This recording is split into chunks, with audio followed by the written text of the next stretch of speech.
Vou presentar agora a Teresa Andresen. Moitas gracias por vires.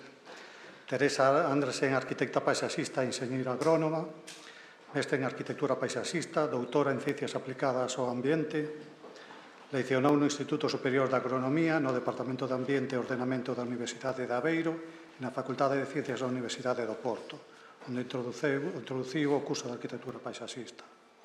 É presidenta da Asociación Portuguesa dos Xardíns Históricos e membro do Consello Nacional do Ambiente e Desenvolvemento Sustentável.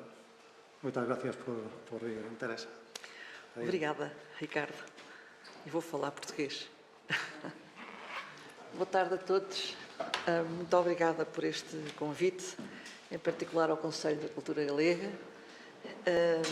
E quero desde já também agradecer a manhã maravilhosa que tivemos hoje na nossa visita esta manhã a Noia e a Apanhadouro, e foi realmente fantástico os novos detalhes que agora aqui nos trouxe sobre uma história tão antiga de um lugar tão especial que hoje tive a oportunidade pela primeira vez de conhecer. Quando foi feito este desafio, apreciei muito esta ideia do tema ser os jardins históricos, a proteção de um património cultural. Os jardins têm sido sempre um objeto, deixa-me chamar-lhe assim, que me acompanhou ao longo da minha vida, mas que nestes últimos 7 anos tenho tido o gosto de presidir a Associação Portuguesa dos Jardins Históricos, que foi, fundada em 2003, pela Cristina Castelo Branco, que era quem aqui deveria ter estado, mas ela não podia estar e, portanto, vim em vez dela.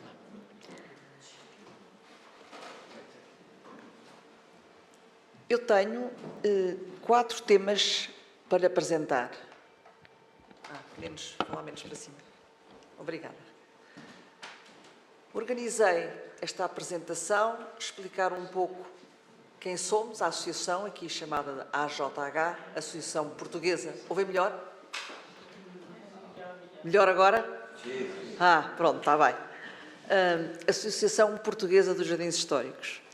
Eu não vou propriamente dizer o que é um jardim histórico, aliás, já aqui na introdução a Teresa nos fez um pouco dessa descrição, mas vou apenas referi-lo para introduzir 2 temas, o da rota dos jardins históricos de Portugal e o da conservação dos jardins históricos e a sua ligação com o turismo. Portanto, o que está por trás da minha intervenção é como, a partir de um recurso, de um património, como os jardins históricos, fizemos dele um produto, portanto, um produto turístico nesse sentido. Essa é uma questão um pouco polémica, esta da abertura dos jardins históricos, em particular dos jardins privados ao público, mas é precisamente esse tema que eu vou falar. Porque, efetivamente, por trás está a preocupação da sustentabilidade dos jardins históricos. A primeira intervenção desta tarde era precisamente sobre o património frágil. O património frágil. Também já se falou aqui de um património evolutivo. E também se falou de serem monumentos vivos. Já foram feitas aqui essas referências. Portanto, isto implica que é lidarmos com a vida, com a natureza, com a cultura, com o ambiente na sua visão mais alargada.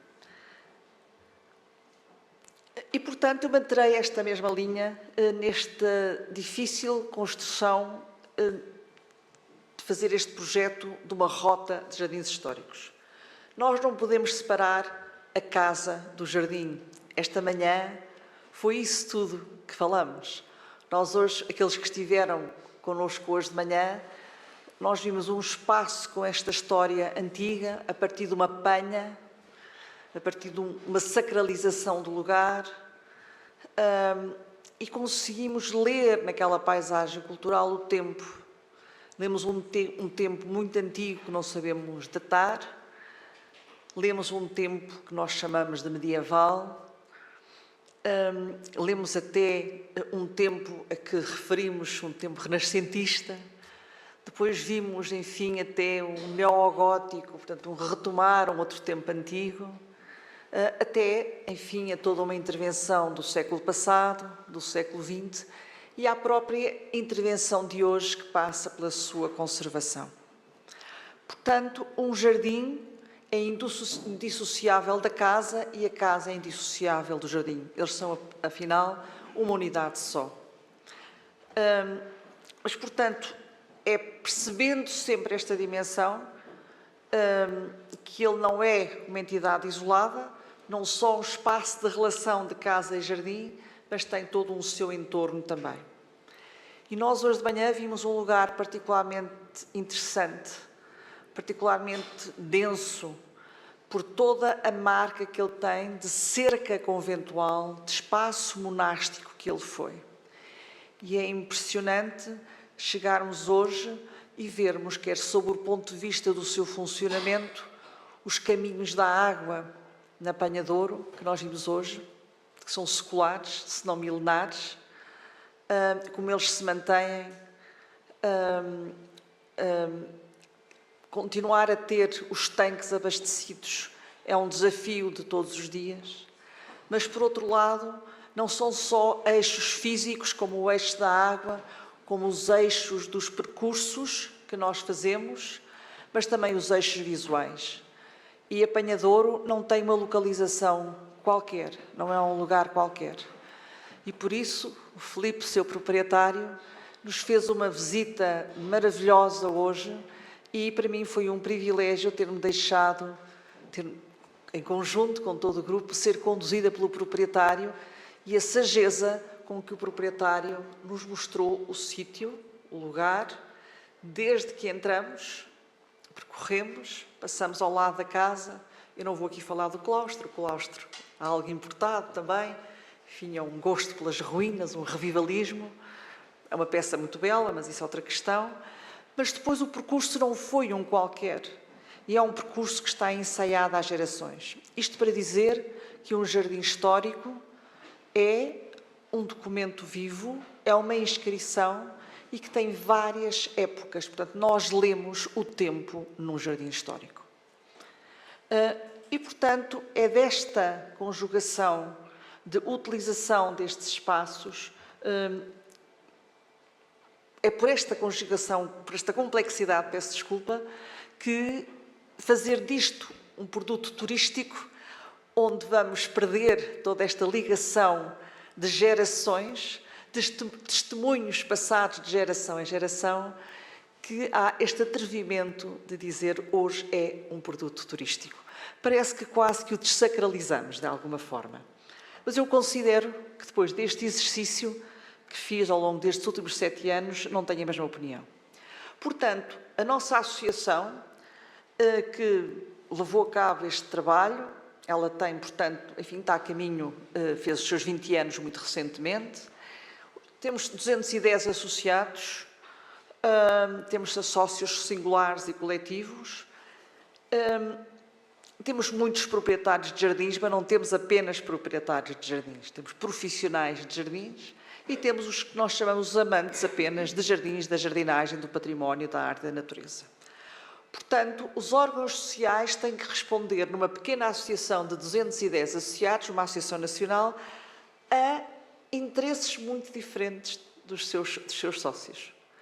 Eu não vou esconder, já o tenho dito, e quando não estiverem contentes, a vantagem destes órgãos sociais é que somos eleitos, portanto, se não estão contentes, podem-nos retirar do caminho, mas, de facto, enquanto Presidente da direção desta associação, em quem eu penso todos os dias, em primeiro lugar, é nos proprietários. Eles sabem isso. Mas, enfim, explico-lhes o porquê. Porque se não houver proprietários estimulados e informados, também não vamos ter a possibilidade de visitar estes jardins. E, portanto, é deste conjunto de pessoas, entre eles os proprietários, que vivem isolados. Uns distam entre si 60 km, 200 km, 300 km, confrontados com problemas de hoje, tão complexo como não haver jardineiros, não haver quem jardine. Os sistemas de água estarem completamente interrompidos. A exigência de conservação das casas, dos telhados, das janelas, as prioridades, se queremos viver na casa, a casa tem que ter um mínimo de conforto, o jardim fica mais esquecido, nem sempre há uma fonte de receita por trás, ou a maior parte das vezes não há uma fonte de receita por trás, são os próprios recursos do proprietário que estão a manter vivo aquele património e, portanto, é nesta complexidade toda, portanto, que temos que nos mexer e procurar trazer estes proprietários que estão fisicamente distantes entre si, mas que têm os mesmos problemas no dia-a-dia. E têm grande dificuldade de encontrar companheiros com o mesmo conjunto de problemas e responsabilidade. Neste momento, vou falar sobretudo dos proprietários privados, eu sinto que em Portugal e que em muitos outros sítios, outros países também, o grande desafio é que estes patrimónios pertencem neste momento numa geração que tem dificuldade em transmitir este património às gerações futuras. Talvez como nunca foram confrontados com este problema. Pensamos nós. Hoje, as gerações futuras não vivem à nossa volta, vivem na Austrália, vivem na Argentina, vivem nos Estados Unidos, vivem em França e como que não lhes podemos pedir que voltem e mantenham este património. Foi assim que nós aprendemos, mas não é mais assim. O que nós fazemos? Muito brevemente, pus apenas aqui 3 linhas da nossa ação. Portanto, o nosso objetivo é a salvaguarda, eu não vou falar da salvaguarda do património, mas sim da sua conservação. E, portanto, temos várias atividades. As atividades têm que ver, naturalmente, com workshops, com conferências, mas têm também que ver com muitos passeios, muitas visitas, como aquelas que fizemos hoje de manhã, e trabalhamos para públicos muito diferentes. Nós fazemos muitas ações que não são para os sócios da associação.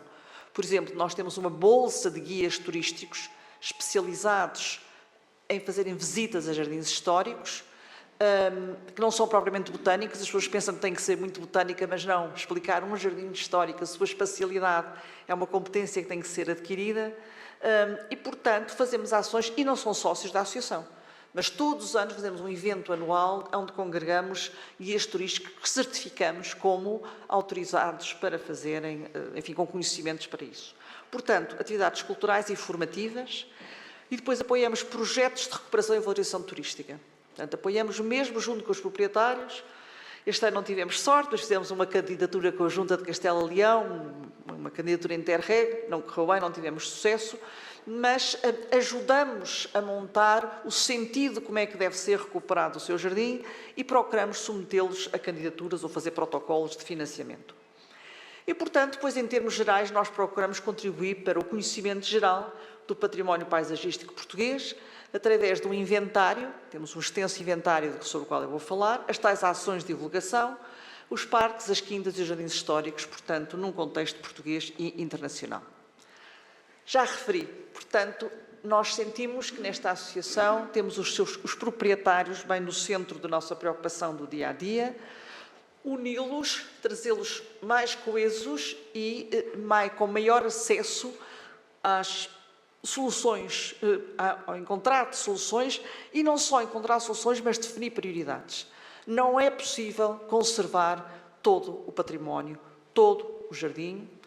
Muitas das vezes ele já não está intacto e, portanto, mas como lidar com todo esse conjunto de problemas e percebermos que não estamos sozinhos.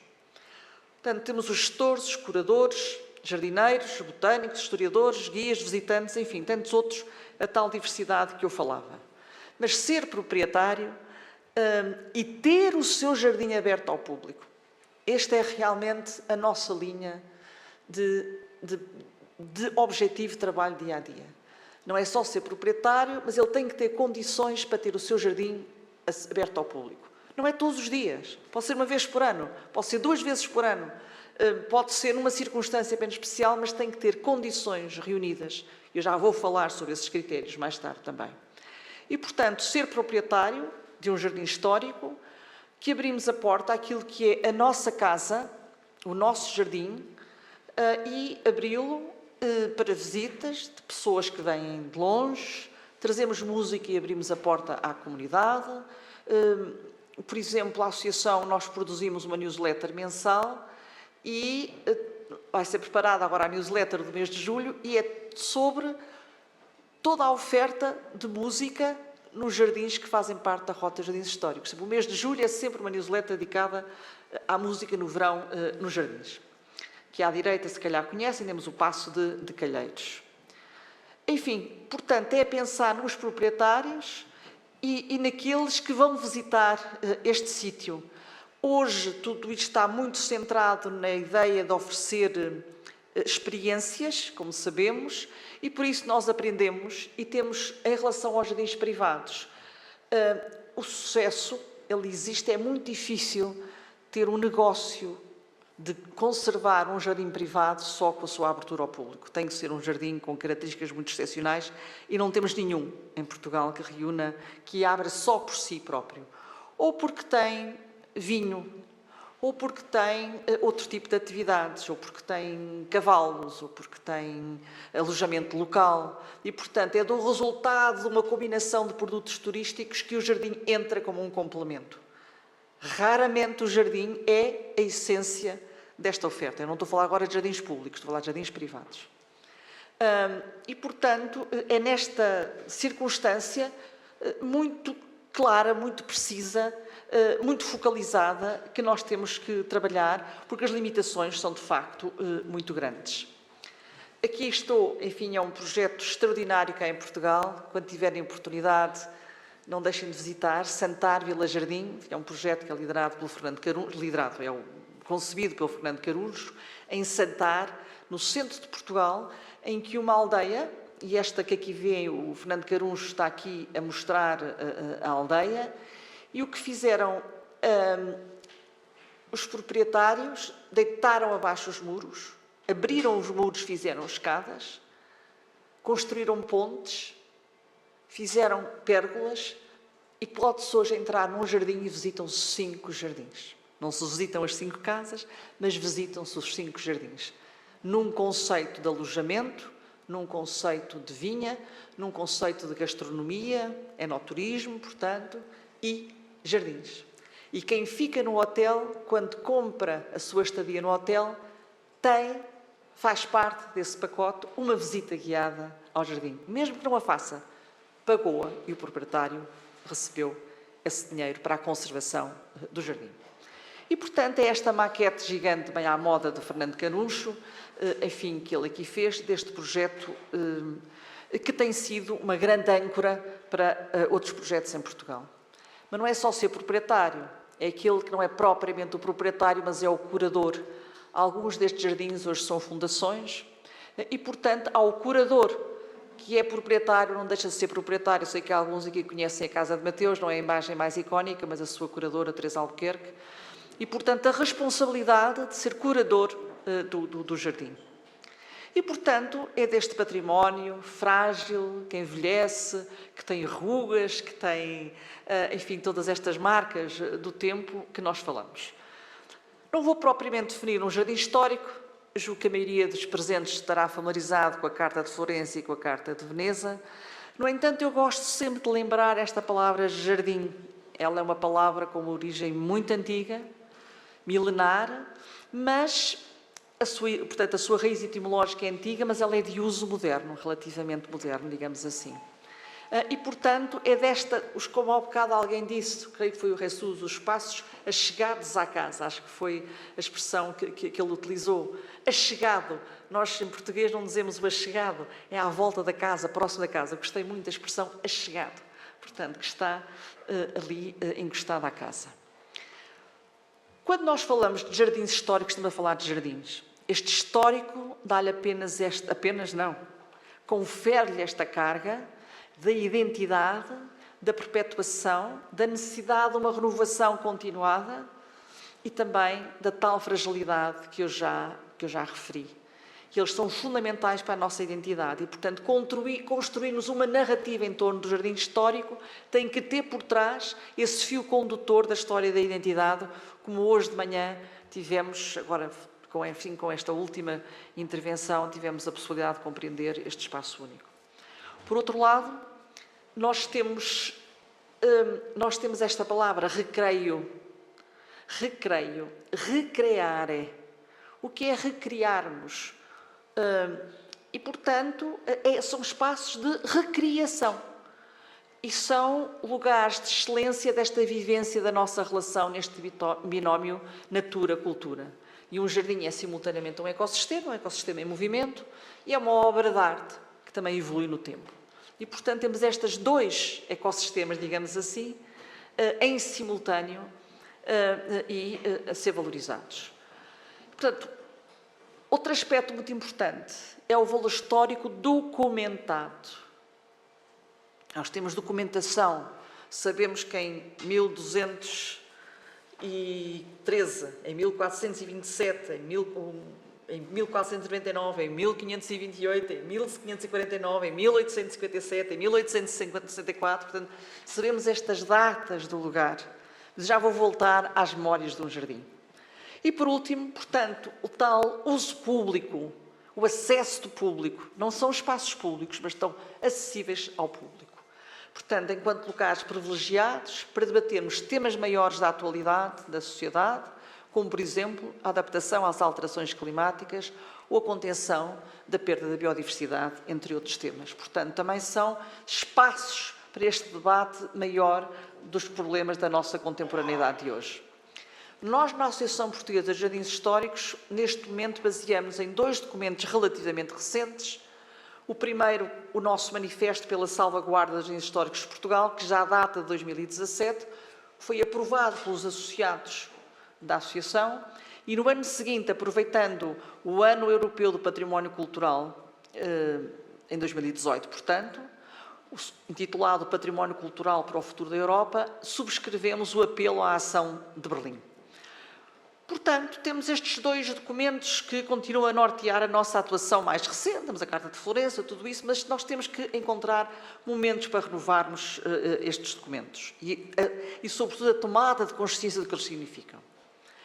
Por outro lado, o que está em causa, já falei da sustentabilidade dos jardins, mas seguramente a sobrevivência, sobreviver. Como perpetuar o jardim enquanto obras de arte e ecossistemas frágeis. Como é que nós conseguimos identificar uma manutenção continuada? E esta manutenção continuada tem vários níveis de exigência, assim como tem vários níveis de capacidade de se executarem. Portanto, uns têm, vamos visitar, vou agora dizer, Versalhes, por exemplo, e tem um nível elevadíssimo de conservação, não é na sua totalidade, mas tem diferentes níveis de manutenção no seu interior. O nosso jardim também é o mesmo, como nós hoje verificamos. Por outro lado, manter esta ideia de um lugar, de uma obra em evolução. E, portanto, é que há diferentes fases e há diferentes estádios. Naturalmente que o património arbóreo é determinante nisto. E, por isso, sermos confrontados com árvores centenárias, como, por exemplo, fomos esta manhã em Noia, faz-nos bem compreender essas várias fases, esses vários estados. E, por vezes, acontece que há a capacidade de renovar por completo um lugar destes. Porque há dinheiro. De repente surgiu dinheiro, a propriedade mudou de mãos, de proprietários, e, portanto, há um investimento tremendo que vai apagar muitos sinais do tempo, vai reforçar outros, vai trazer novas interpretações, ou então há a sua divisão, como nós vimos hoje, não é? Tínhamos uma parte, depois havia uma ponte e para lá uma parte que já fez parte de uma única, fez parte da cerca conventual antiga, mas está lá inscrito no lugar ainda. E, portanto, é a partir destas memórias incompletas que nós temos que compreender o significado do jardim. O que é que lá está? E nós hoje vimos sinais extraordinários do tempo, na Penha de Ouro, as várias pedras que apareciam nos muros, que apareciam em sítios insólitos, não é? Uma coluna a servir na pérgola, por exemplo, esculpida, e ao lado um bambu a segurar aquelas glicínias e aquela vinha. Não era extraordinário. E, portanto, são sempre memórias incompletas. E porquê é que elas são incompletas? Porque nós raramente temos a memória do todo e, mesmo quando temos a memória no tempo, ao bocado soltei estes anos por aqui fora, temos a memória de um tempo, de um outro tempo, ou temos uma pequena planta, como aquela que nós vimos, mas que só nos conta parte da história, não conta de tudo. Portanto, nós raramente temos a memória do todo. É frequente termos a memória do todo do património construído e de um jardim é muito raro. Nós temos a memória registada do todo. Mesmo que esteja descrito num texto, o texto pode descrever as vistas desse lugar, pode descrever um lugar, pode ter servido de inspiração a um poema que está descrito, pode ter servido de inspiração a um romance e, portanto, termos a descrição onde uma dada cena se passa, mas raramente temos a memória do todo. A única memória do todo que podemos ter é aquela que o proprietário transmite dos seus pais, dos seus avós, dos seus bisavós ou de quem comprou e transmitiu essa memória. E, portanto, estamos sempre a lidar com dois tipos de memórias, de registros. Um são os registros escritos e as representações. Uma representação é um mapa, é uma aguarela, é um quadro que representa, é uma fotografia, pintura, gravura ou fotografia, para nós compreendermos esse significado, a sua totalidade, o que foi aquele sítio e o que continua a ser, e também conseguirmos abrir portas para ver o seu futuro. Portanto, é uma história do ontem, do hoje e do amanhã que nós estamos a contar. Ou estamos a ver e a perceber. E nós sabemos que aquelas árvores que lá estão, nós iremos e elas lá ficarão ainda. E aquelas pedras, nós iremos e elas lá ficarão. Portanto, dá-nos esta noção tão importante do desprendimento em relação ao material. Mas estas fontes, portanto, eu volto a insistir, elas revelam-nos e permitem-nos interpretar sobre um passado fragmentado, memórias de tempos fragmentados e descontinuado daqui e dali. E, portanto, não é do todo que nós temos, mas temos que conseguir reconstituir o todo. Porque quando olhamos para um jardim e estamos a interpretar um jardim, temos que ver outros. Ou porque foram dos mesmos proprietários, ou porque têm outras semelhanças. E por outras, ler o jardim, interpretar o jardim como um próprio livro, como uma própria inscrição, que é também. E, portanto, este é o papel também de um guia que faz a sua visita guiada.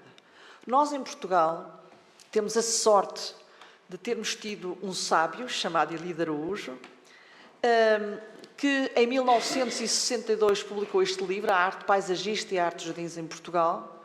Infelizmente nunca terminou a obra, mas a base que ele nos deixou é incontornável, não só por ser rigorosa, mas pela sua leitura holística que ele tem do que são o património da arte paisagista e da arte dos jardins em Portugal. A Associação de Jardins Históricos, nós tivemos a sorte de conseguir reeditar esta obra em 2021. E editá-la, já faleceu Elie de Araújo, mas tínhamos o livro dele anotado com as correções que ele pretendia fazer àquele livro. Não sabíamos o todo do segundo volume que ele queria publicar, mas sabíamos parte. Portanto, é nesta perspectiva que nós nos atrevemos a criar a Rota de Jardins Históricos de Portugal. Fizemos, vou ser muito breve sobre o processo, fizemos uma candidatura ao Turismo de Portugal, à Agência de Turismo, para fazermos o inventário de jardins históricos. Já tínhamos feito há 15 anos atrás, portanto, renovamos-lo. E, na altura, a disponibilidade do dinheiro era para fazermos uma rota para o interior de Portugal, precisamente os territórios menos visitados.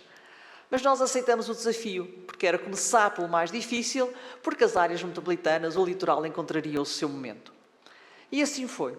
Portanto, o inventário foi sistematizar as rotas turísticas, não só inventariar, mas com o objetivo de produzirmos um produto turístico. Portanto, o inventário apoia-se em fontes bibliográficas, naturalmente, e em visitas ao terreno, mas também é muito a atender para a visita e o que é que se vai mostrar na visita, o potencial que teve. Portanto, nós primeiro fizemos as 7 rotas do interior de Portugal e depois, enfim, quando Lisboa foi capital verde europeia, coincidiu com o Covid, mas a preparação não, portanto tivemos a possibilidade de preparar isto tudo. Fizemos mais 5 rotas para as áreas metropolitanas, o litoral, Açores e Madeira. E hoje temos as 12 rotas turísticas de jardins históricos de Portugal, que reúne 230 jardins, 144 são privados, 86 públicos, e estão certificados com o selo de qualidade. Eu já vou outra vez a esta matéria, só quero dizer que nós começamos a atribuir o selo há 4 anos atrás e estamos neste momento a recomeçar a revalidação da atribuição do selo de qualidade. Portanto, todos os 5 anos, este selo de qualidade tem que ser atribuído. É evidente que só tem o selo de qualidade o proprietário que o deseja para si. Pode ter o melhor jardim de Portugal, mas se ele não quiser, nós não vamos obrigá-lo a estar. Tentaremos persuadir, mas não, poderá não estar.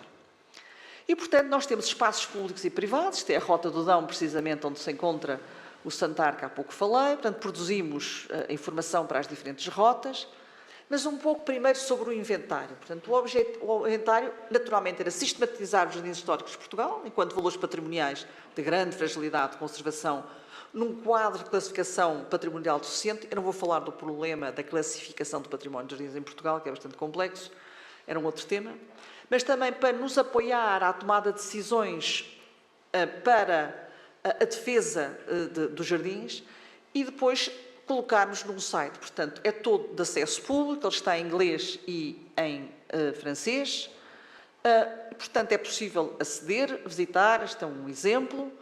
E o inventário tem tinha 822 entradas, neste momento já tem mais, mas quando criamos, à altura da criação das rotas, foi com 822 entradas e, portanto, só 240 destas 822 é que reuniram condições para fazer parte da Rota dos Jardins Históricos de Portugal. Tenho que partilhar convosco o que é que nós entendemos por Jardim Histórico de Portugal. Não é a definição, mas o que é contemplado como Jardim Histórico. Nós tínhamos de ter um produto que era comunicável ao público. Quando às vezes chegávamos às casas e aos jardins, as pessoas diziam-me assim: mas Teresa, eu não tenho um jardim de bucho, mas o jardim de bucho não é um jardim histórico. Isso é uma visão muito curta, muito pequena daquilo que é um jardim histórico. E comecei com os proprietários a ver as matas, a ver os campos de cultivo, as hortas, e enfim, mas isso não era, tudo isto faz parte da sua quinta histórica, enfim, da sua cerca conventual, etc. Portanto, nós tivemos necessidade de criar 5 categorias. Portanto, mas claramente procurar propriedades que tinham uma estrutura ordenada e que tinham a possibilidade recreativa dessa função. E sempre na articulação com outros usos e funções, manter a sua capacidade produtiva, já não multicultural como nós conhecemos no passado, mas muito focalizados na vinha, por exemplo, sobretudo, é o grande sustento, religioso ou turístico. E, portanto, nós congregamos santuários, cercas dos conventos, quintas de recreio, parques e jardins públicos e os jardins botânicos. Portanto, quando nos perguntam um guia turístico que é um jardim histórico, nós estamos a falar das cercas dos santuários, cercas de conventos, quintas de recreio, parques e jardins públicos, jardins botânicos. E, portanto, ensinamos uma linguagem e temos guias para como fazer a leitura de uma cerca conventual ou quando visitamos um santuário ou um jardim botânico. Não é a mesma coisa. Mas temos sempre a estrutura, a forma como está organizado, os elementos constituintes, a história, etc. Há uma matriz, mas que tem variações. Porque quando eu estou a mostrar um convento, uma cerca conventual, a sua componente produtiva é muito importante. No santuário não há componente produtiva. E, portanto, isto tem que estar muito claro, porque nós queremos captar o público para compreender e saber estar ao ar livre também. Sendo que há uma situação que devemos referir. Muitos dos jardins públicos já foram ou um santuário, ou já foram uma cerca conventual, depois da desamortização foram vendidos em asta pública, ou já passaram por muitas outras fases. E, portanto, que se mantém inscrito. Nós temos uma interpretação destas 5 categorias, portanto, santuários, cercas, nós chamamos cerca conventual. Cerca é o muro, não é, que cerca a propriedade. E os conventos estão todos rodeados por um muro, por uma cerca. O muro também pode ser chamado de cerca. E, portanto, dentro destas 5 categorias, como é que nós aprendemos a cultura do recreio? Porque é que nós sabemos que as nossas necessidades básicas, alimentar, o abrigo, etc., mas o recriar. E como é que nós, antropologicamente, a análise que nós fazemos de nós enquanto seres comunicantes, seres que recriamos, que nos recriamos e que recriamos uns com os outros. E, portanto, a nossa fio condutor é que nós somos uma cultura que começamos por praticar o recreio nos santuários, nos pontos mais altos de contacto com os deuses, e quando as populações há dezenas de milhares de anos se transportavam até ao alto do monte, os pontos mais altos, mais próximos dos deuses, das estrelas, do firmamento, e nesses dias eles tinham que levar o seu alimento, não comiam do dia a dia. Portanto, tinham que ser capazes de ter algo de extra para fazerem o caminho de Santiago, para fazerem, enfim, chegar ao santuário. Portanto, isto é ancestral, está em nós, está enraizado em nós. Portanto, nestes lugares de devoção e de peregrinação, peregrinar, ir ao encontro de recriar, peregrinar. E é daqui que esta ideia de recriar o Alto do Monte acabou por descer às cidades, às vilas, nas suas portas, nas portas das muralhas estavam e estão os campos. Ainda hoje falamos do campo de Noia. Os santuários, este é o Bom Jesus do Monte, que provavelmente a maioria conhece, que é envolto por um parque do início do século XX, final do século XIX, início do século XX, mas eles têm raízes ancestrais de recreio, eram primeiro lugares de pagão, lugares de convergência de comunidades inquietas pela sua relação com o transcendental, que se tornaram lugares sagrados, onde a festa, o profano e o religioso se cruzam. E, portanto, o recreio tem esta base, esta é a nossa convicção, de espaço sagrado e espaço profano, de ritual.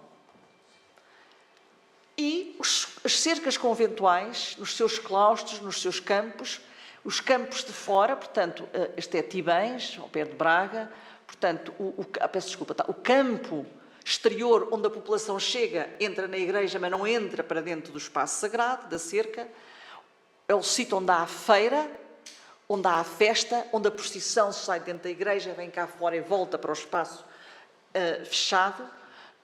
Portanto, esta forma de recriar no alto é trazida para o exterior dos conventos, para os campos, para o campo exterior, e é acrescentada a dimensão isolada da contemplação, da oração, da devoção, do isolamento, em simultâneo com a continuação do espaço, o cultivo dos campos.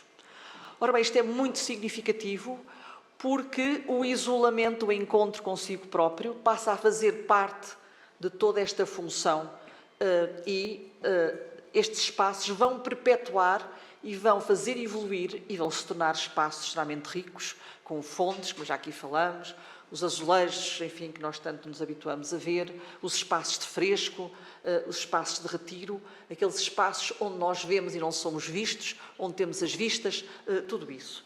Portanto, é este recreio que é trazido para o jardim público, agora falar dos campos, os campos dos mosteiros e dentro de si.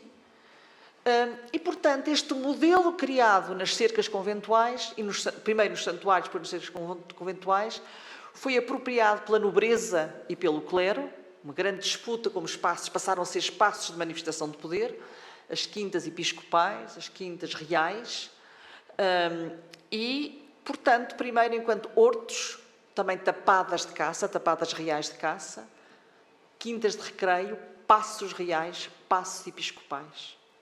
Portanto, afirmam-se como cenários de afirmação de poder, espaços de festa, de ostentação e entretenimento, apropriados e replicados, quer por nobres, clérigos, quer pela burguesia, mais tarde. Mas eles são mais do que isso. São manifestações artísticas, são lugares de experimentação, inspiram a poesia e a pintura, são espaços de cultivo e de recreio, são espaços de erudição. Este aqui é o Palácio Fronteira, em Lisboa, aqui é nos Açores, provavelmente o parque mais belo de Portugal, fica nos Açores, é dentro de um vulcão. Muito diferente dos jardins de Lanzarote, mas tem essa particularidade.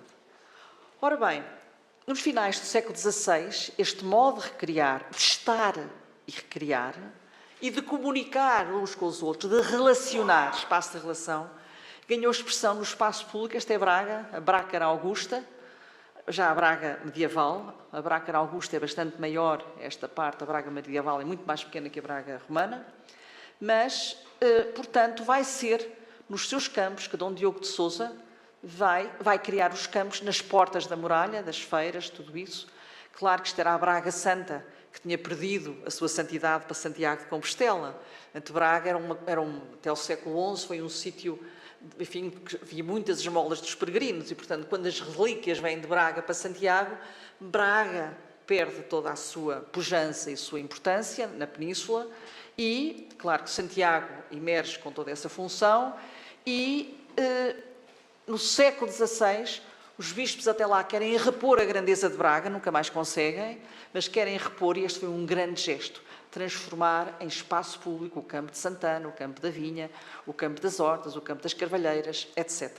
E, portanto, lugares de festa, lugares de recreio. Portanto, perpetuando o que uma vez se fez nos santuários, a prática dos conventos vem para estes espaços, onde também se fazia a feira, se colocava a forca, enfim. Mas depois eles nascem como espaço público. Eu ainda hoje tive a oportunidade de ver a bonita Alameda em Noia, tão bonita. Tive pena de não poder parar, mas ainda com o seu gradeamento, as alamedas, depois os passeios públicos e mais tarde os jardins e parques públicos, muitos deles, volto a lembrar, construídos sobre antigas cercas conventuais, sobre tapadas reais, quintas episcopais. Portanto, esta categoria última de parques e jardins públicos pode excluir espaços que não foram concebidos como tal, como espaço público, mas hoje estão apropriados pelas populações. Mesmo dentro das fortalezas, quem conhece o Castelo de São Jorge em Lisboa é um grande jardim, hoje, ou aqui as muralhas de Valença, não é? Portanto, é um jardim em si próprio. Portanto, já perderam a sua função enquanto estrutura de defesa e ganharam novas. Portanto, temos os rocios, as praias, as praças, peço desculpa, mais ou menos arborizadas e, portanto, são elas também estes jardins. E, portanto, eu não falei de jardins botânicos, muito específico aqui, mas, portanto, é disto que nós falamos na nossa rota de jardins históricos. Peço desculpa. Estou a andar para trás. Portanto, é destas 5 categorias que nós nos estamos a referir. Portanto, esta ideia do recreio como função principal destes espaços, o que significa recriar, a importância que isso tem nos dias de hoje. Portanto, o que nós queremos é assegurar a qualidade das experiências e dar condições de visitação. Perceber este espaço. Garantir que os recursos naturais, culturais, paisagísticos, históricos, identitários, que sejam não só preservados, mas que sejam valorizados. E não há só uma leitura, há muitas leituras. E, portanto, vamos nos permitir a ela. Mas também temos que compreender o seu nível de qualidade e quais as expectativas que queremos nos visitantes. Muito brevemente, antes de terminar, gostava de referir como é que fazemos a certificação e a qualidade deste produto. Nós criamos um regulamento para atribuir o selo de qualidade de Jardim Histórico de Portugal, que confere essa autenticidade, tem que ter autenticidade e integridade. E tem que, naturalmente, oferecer condições para ser visitada. Uma forma tão simples como esta, tem que ter quartos de banho, asseios para as pessoas. Se não tiver, o jardim não pode abrir. Ou pode abrir para receber uma visita e ir ao privado ou assim, mas não pode. E depois registamos esta marca de jardim histórico e a marca de certificação. Estes 2 registros em Portugal têm um valor de 10 anos. Estas 2 marcas são da associação. Pertencem à associação por um período de 10 anos. Portanto, nós vamos agora renovar os selos de qualidade. Porquê é que nós atribuímos este selo de qualidade? Naturalmente, é assegurar um nível uniforme de conservação e da visitação dos jardins de Portugal. Eu, se vou visitar o Santuário do Bom Jesus de Monte, o seu parque, eu tenho que conseguir perceber que vou encontrar um nível de qualidade idêntico ao que encontro em Queluz ou que encontro na Casa de Mateus ou no Palácio Fronteira, em Lisboa. Portanto, eu estou a assegurar ao turista que lhe estou a dar e ao proprietário que lhe reconheço isso. Depois, para destacar o património natural, cultural e histórico, de natureza material e ou imaterial, e de referência no âmbito de jardins históricos de Portugal. O que é que faz o património conjunto? Porque é que aquele lugar, quando eu faço uma visita a um jardim histórico, há outro que eu vou referenciar com o qual me integro. Por outro lado, diferenciar a oferta turística nacional. Portanto, aqui não há só objetivos conservacionistas e patrimoniais. E aumentar a oferta de programas turísticos estruturados em torno de jardins históricos. Aumentar a sensibilização do turista para os jardins históricos de Portugal, que tem o selo de qualidade, são os que são visitados. E, naturalmente, pomos em último lugar, mas às vezes é quase o primeiro, contribuir para os rendimentos dos proprietários de jardins históricos de Portugal detentores do selo. Portanto, que consigam, as visitas são pagas, não gostamos que sejam gratuitas e, portanto, é com esse fito. E, portanto, há um selo de Jardim Histórico de Portugal e há um selo que pertence a uma dada rota e, portanto, temos os logotipos registados. A certificação tem o regulamento, há uma tabela e que tem a autenticidade e a autenticidade e a integridade do jardim. É atribuído uma pontuação de 0 a 5, 5 é o máximo, 0 não tem. Depois, sob o ponto de vista da visitação, tem que ter um conjunto de características, tem que estar o adequado estado de conservação. Nós primeiro pedimos um bom estado de conservação, mas bom estado de conservação são tão poucos os jardins, têm um bom estado de conservação que não era justo para os proprietários. Portanto, estamos para um adequado e tivemos que ter aqui alguma e esperar que com esta abertura haja mais estímulo e tem acontecido isso. Só posso testemunhar, não posso provar, mas tem acontecido. E depois, portanto, tem que ter um percurso de visitação. O turista tem que chegar e saber o que é que vai ver, que há uma justificação para lá ir. As tais instalações sanitárias. E depois tem que haver um horário de visitas ou um programa anunciado que está no nosso site. E, portanto, as pessoas podem telefonar e pedir para visitar. E depois temos outros que não são obrigatórios, que é para uma visitação qualificada. O que é que isto quer dizer? É que começar a estimular os proprietários se separam lixos, se não usam fertilizantes químicos, como é que fazem o combate. Portanto, não são obrigatórios, queremos que numa próxima fase comecem a ser, mas, portanto, é estimular a qualificar a gestão do seu jardim. Se são autossuficientes em água, etc. Portanto, enfim, não me vou aqui assim alargar sobre isto. Atribuímos estes selos de qualidade, aqui este é o Presidente da Câmara, estamos a descerrar as tais placas, um pequenino espetáculo de música, uma coisa, e, portanto, este jardim, para as pessoas estarem, é um jardim público, para as pessoas estarem inscritos. Portanto, temos uma app e temos o site, onde isto pode ser visto, acompanhado por todo um trabalho de marketing, não é propriamente da nossa vocação, aproveitamos as oportunidades que nos são oferecidas. Tivemos a oportunidade de fazer uma exposição na Biblioteca Nacional sobre os Jardins Históricos de Portugal, coincidiu depois com o Covid, enfim, mas ficou o catálogo que já vou oferecer. Portanto, foi uma exposição, enfim, que fizemos com o catálogo. Temos protocolos com revistas onde publicamos mensalmente sobre os jardins. Tivemos uma sorte enorme com o Covid, que foi, nas 3 semanas de agosto, a RTP, a televisão portuguesa, ficou sem a volta a Portugal em bicicleta, que foi adiada. E vieram perguntar à Associação de Jardins Históricos, no dia 27 de julho, se nós conseguíamos fornecer conteúdos para 3 semanas de programas, das 10 da manhã às 5 da tarde, com uma interrupção para o noticiário da hora do almoço. E nós dissemos sim, foi um ato de coragem, reconheço agora, já passou, e portanto, durante 3 semanas, passamos os jardins de todos os nossos associados, foram todos a passar, e isto hoje está na RTP Play, e é muito utilizado por operadores turísticos para fazerem a visita. Portanto, foi criado este potencial de transformação. O Luís está a trazer ali alguns documentos, obrigada. E portanto, os operadores turísticos começaram a interessar-se, conseguimos trabalhar, temos protocolos com os principais operadores turísticos, aqueles que nós sabemos que são copiados por outros, o nosso marketing no estrangeiro ainda está por fazer. Portanto, capacitamos os guias turísticos, conforme há bocado referi. Anualmente fazemos um encontro de guias turísticos, temos uma ação de formação, há um webinar. Fazemos em inglês também, portanto, isto é aberto, é tudo feito em inglês, o primeiro dia é todo online e o segundo dia que é em português, a visitar uma rota diferente. E, portanto, esta é a nossa ação, estamos também associados à Rota Europeia de Jardins Históricos, mas, sobretudo, para tentarmos ver o turismo como uma atividade de valorização da cultura, da natureza e da paisagem. Eu já quase que não estou a falar de jardins históricos, já estou a falar de uma forma de sustentabilidade destes jardins e, sobretudo, criar vínculos, criar sinergias entre proprietários, gestores, operadores e visitantes. É fundamental vincular as pessoas a estes lugares. Portanto, são rotas turísticas de base cultural e natural, o que não é muito habitual, porque ou são culturais ou são naturais, ou são ambientais, não é? Portanto, enfim. E que nós pensamos que contribuem para a distinção e a autenticidade na percepção do valor e significado do património. Portanto, mantemos esta grande motivação pelo património. E, portanto, sabendo, enfim, seguindo parâmetros internacionais, da importância Conservation is about managing sustainable change, é uma frase que me acompanha já há mais de uma década, porque acho que é exatamente isto, é na mudança, é na gestão e na sustentabilidade, portanto, que a gente consegue a conservação. E, portanto, também, fundamentalmente, com esta ideia de nos religarmos à natureza através dos jardins, neste caso em particular, jardins históricos. Eu alonguei-me. Peço desculpa, mas muito obrigada pela vossa atenção. Não sei se percebeu.